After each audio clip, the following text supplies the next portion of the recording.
It's getting orangey out there. No, not a reference to President Trump. What with the leaves falling and the abundance of pumpkins, and at your local university this means the enforcers of political correctness are out there to guard against improper Halloween costumes. At Washington State University, these enforcers come in the form of social justice peer educators, who are present to remind students how culturally appropriated costumes can be disrespectful and harmful to marginalized groups. Such appropriation is usually done by the dominant members group, and are taking elements from an oppressed or marginalized group, says WSU social justice peer educator Jada Moore.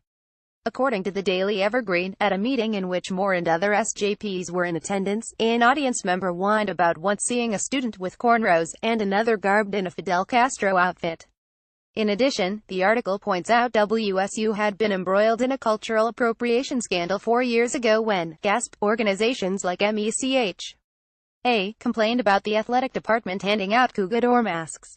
Elsewhere up north, Ontario's Viamond School District has sent a checklist home to parents warning them about improper Halloween garb. Does your child's costume represent a stereotype, such as terrorist or urban ghetto dweller? Does it involve changing the color of their skin? Does it allude to a culture that is not the child's own, such as a kimono, a turban or a feather headdress? Does it mock transgender people? Is it based on tragic or violent historical moments, such as slaver, cowboy and Indian role play? If the response is yes, a French-language school board district has asked parents and children to reconsider their choice of costume, part of a growing movement to fend off any hint of offense in Halloween attire.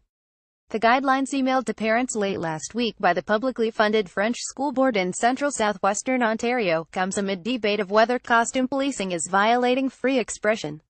Supporters, however, say that costumes could cross the line to sexism, racism and appropriating culture, often from marginalized or economically disadvantaged communities, in a disrespectful and offensive way. In its guidelines, titled "Is My Costume Appropriate?", the district stated that costumes worn to school should be respectful of its diverse student population.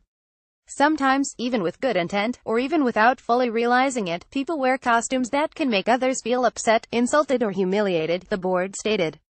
Certain themes are touchy spots for members of our community and we want to show them kindness. Some of the district's examples of OK costumes include animals, fictional and imaginary characters, and creative costumes, such as a surfing shark or a purple-colored Martian. Of course, in today's hyper-PC climate even those could end up creating some angst. Surfing shark insensitive to people like Bethany Hamilton. Purple Martian callous towards those with purpurant hypoxemia, etc. In the meantime, be on the lookout for this costume. Think this is offensive? https://co6dtodjndk7, New York Post at NY Post October 15, 2017. Read both articles.